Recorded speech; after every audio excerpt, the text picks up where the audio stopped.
Hi everyone, I'm Pari. Welcome to Living Your Best Life with Eddie Stone, founder and CEO of Touchstone Essentials. Hello, Eddie. Hello, Perry. How are you this evening? Great. And you?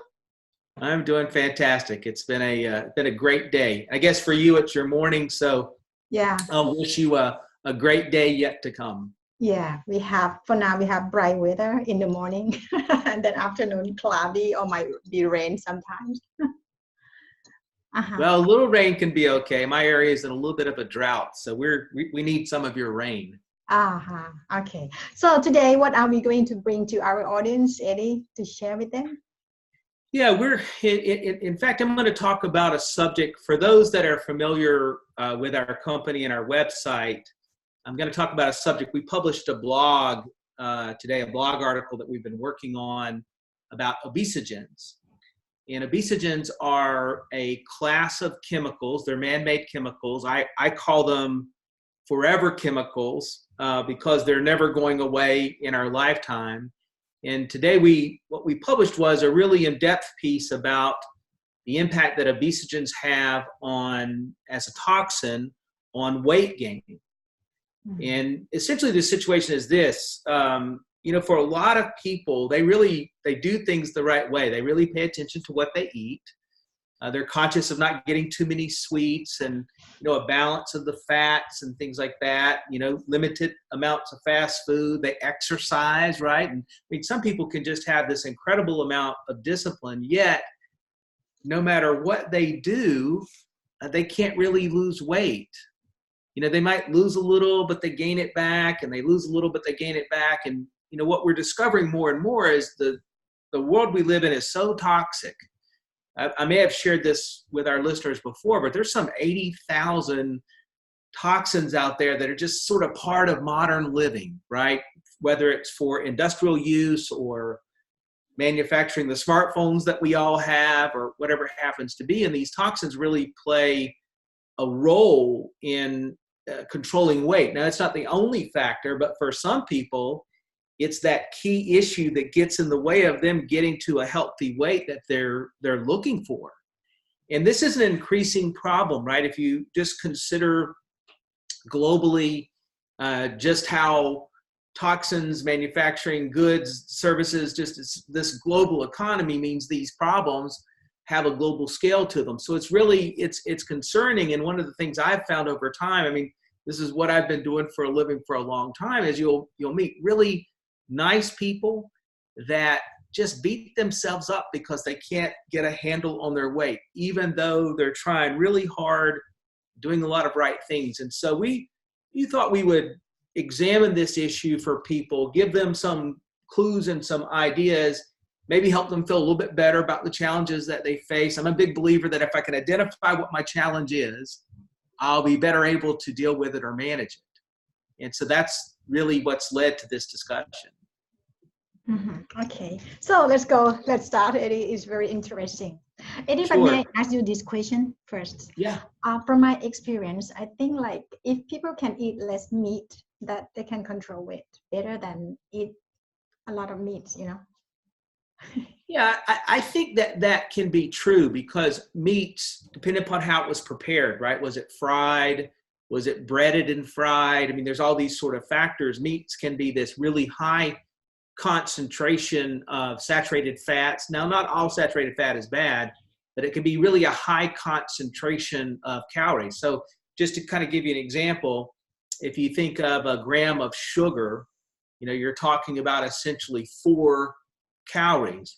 If you're talking about a gram of carbohydrates, sugar is a carbohydrate, but in this case, let's say sugar is one thing, right? Fruits and vegetables, they're carbohydrates. So carbohydrates are essentially 4 calories per gram. Protein is 4 calories per gram as well, treated differently in the body. But the big factor is saturated fats or fats in general are 9 calories per gram. And so if you're eating a food, and particularly if it's the wrong type of food that's high in concentration of fats, then you've got a whole different thing for your body to deal with. And we know in the case of meats, particularly if they are cooked at a high heat or with a high heat, the structure of that fat changes. And so it becomes more difficult for the body to digest and metabolize, access the energy that's found in fat. And so it can complicate the whole process of trying to control weight. So there's a book called In Defense of Food by an author named Michael Pollan. I'm actually a real fan of his work. And he says, eat food, eat real food, fruits and vegetables, just not too much, and include exercise, right? And so the phrase and the saying is about balance and having control. And so in that case, I think it's for us to be conscious, right? Eat more plant-based foods than meats, right? That's a simple rule, and just don't overdo it. So that's sort of my thoughts to that question, if that makes sense. Okay. Thank you. Very nice. So going back to the obesogens, here's for somebody listening that has these issues, right? You're trying to do the right things and struggling with your weight. Here's what you need to be aware of. The exposure to these obesogens can make you feel hungry, even though you're not really hungry. It can negatively impact the effect of satiety, which is where you've eaten something and your body feels full. So you may have individuals, they've eaten a meal, but yet they remain hungry. And their cravings can be more for these empty calories, right? So their cravings can be for these unhealthy, ultra-processed foods that are high in calories, right? And they can get into a habit or a cycle where this is what they're craving. And so it complicates all the problems because they're overeating, because hormonally, the obesogens have disrupted the way the hormone structure works in the body. And so now all this food, all that disruption affects your metabolism as well as the feeling of satiety. And then also it, frankly, makes you crave the wrong foods. The other side of this is so insidious how these things work. They cause your body to increase the production of fat cells, which particularly as we're adults, we don't need to increase our production of fat cells, right? That's a big thing for us to try to control. But the body gets confused with these chemicals and their disruptions. And so the body produces more fat cells, and it can cause the fat cells you have currently in the body to elongate or basically grow larger. So these are really, long-term complicated issues that if you're trying to control weight, you can obviously guess that's a big deal. And then sort of a side effect of all of that is it increases the oxidative stress and inflammation, which then makes you more vulnerable to disease. And so it's challenging in that regard. So when I talk about these obesogens, what am I talking about? Well, I'm talking about things like BPA. And probably most of your listeners know what BPA is. It's a sister compound to BPS. And unfortunately, these kind of plasticide type materials are found in all kinds of food because they're in food packaging, plastic water bottles, the lining of metal food cans, unless they're designated otherwise. Even something as simple, Pari, as when you go to the grocery store and you're checking out and someone hands you a receipt, even that receipt can have the BPAs on there. And so unless you really need the receipt for accounting for the spending, have the cashier throw it away.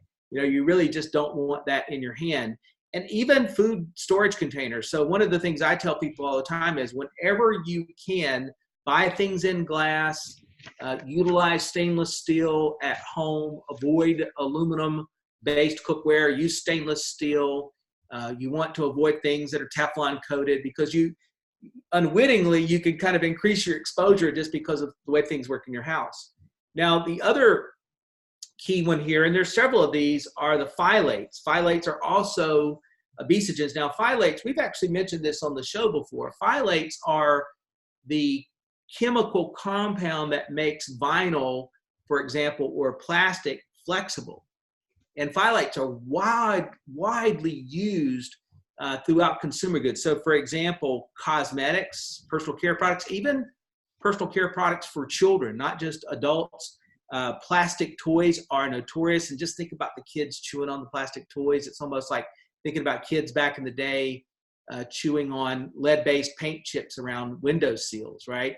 Vinyl flooring, plastic pipes in homes, if they're not the right type of material, even detergents, and again, food packaging. So unfortunately with phthalates, what's challenging about them is that they are so readily absorbed by your body that even touching the phthalates, it can transfer through your hand and be found in your bloodstream afterwards. So you want to be cautious about handling materials that are phthalate-based materials. And so, you know, it's everywhere, but it's something to just be as conscious of as much as possible.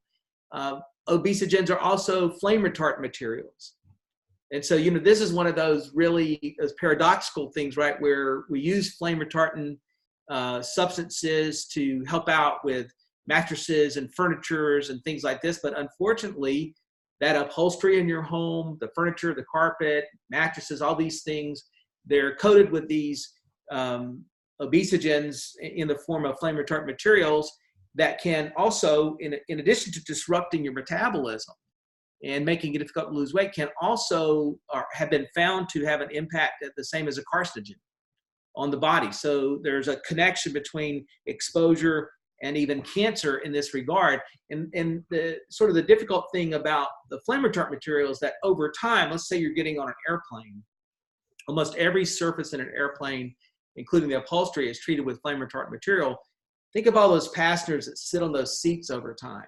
Just like at your home, when you get on your mattress and you're, you know, on that mattress night after night after night. Most people have their mattresses in their homes for years, if not decades, right? Those things break down into microscopic particles, and now they get into your lungs and they lodge into the fat tissue in the body. This is one of the ways they contribute to your weight gain, because they don't want to let go. And so your body hides them in the fat cells, but the body doesn't want to break down the fat cell because it doesn't want to release the flame retardant material. So very difficult to break down once it's there, once it's trapped in the body, and avoidance as much as possible is what you want to do. There's a scientific publication called the National Institutes of Environmental Health and Science, and they basically refer to flame retardant materials.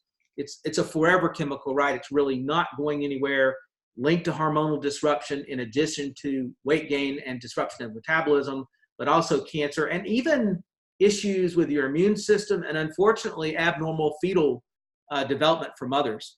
So you look at young women, particularly that work in factories where these things are produced, and there's these clusters of kids with issues, including cancer. So very challenging in that regard. And then the last one I'll mention are basically the PFASs. They're also obesogens, widespread used in society through things like Teflon that you find on cookware and other places. But you know, that's a direct disruptor to your thyroid.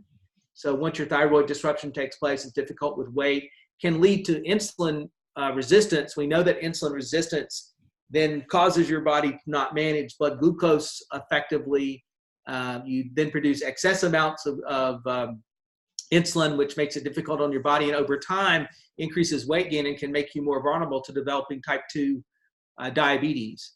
And so it's another one to try to avoid as much as possible. Cookware we've talked about, but even things like microwave popcorn, which I don't know if that's a popular thing in Thailand, but it sure is popular here in the States. And again, there's exposure to these PFASs through things like that. I encourage everybody, I know, number one, stay away from things like microwave popcorn if at all possible, but having a high quality water filter unit for your home, even if it's as simple as just something with a granulated activated carbon. Obviously there's more sophisticated things that people can buy, but having good air filtration in the home, water filtration in the home, even the shower, if you don't do a whole home unit, even having a water filtration unit on your shower, because you absorb things through your skin. And for most people, when they shower, they're showering with really warm water, sort of have the steam of the water they're breathing in the shower. And that's increasing that exposure, not just to the chlorine, but also these other chemicals found in the water supply. So I encourage people as much as possible, right? Try to reduce your exposure. Try to be conscious of where these things are showing up in your life. You want to breathe outside as much as possible, clean air, walking vigorously, exercise helps your body get rid of air in that regard. Sweating is good for supporting the body's detoxification process. Green leafy vegetables, fruits with lots of fiber, with deep colors. Those are things with lots of antioxidants. We know green leafy vegetables really do support the body's own ability to detox. Really encourage that. And then, for us, we are massive advocates to using zeolite products. Our Pure Body for the digestive system, our Pure Body Extra for cellular detox support. We believe that's a fundamental place to start to help the body with all these toxins we're faced with on a daily basis. And so, bottom line, you want to avoid these things as much as possible. You want to make yourself aware, and then do what you can to manage it and help your body with detox with your diet. So that's really what I wanted to come and share, because we're going into that time of year where people around the holidays, they eat more, right? So they become super conscious of New Year's resolutions, going to make some new dietary changes. A lot of people start off wanting to lose some weight, and then unknowingly their lifestyle and the foods they're eating outside of the calorie content can be working against them. And so knowledge is empowering. So if folks want the details from what we discussed, I encourage them to go over to thegoodinside.com, hit the community tab, hit the blog. It's the new blog that's there today, and take a look at some of the details. There's links to various studies and things to support what I'm saying, and educate yourself and your family. Okay, thank you very much, Eddie. So we gotta be careful what we eat, how we live, right? Everyday life. We do. Every day we gotta be conscious, Pari. Okay, so we see you again next time, Eddie. Thank you for being here with us.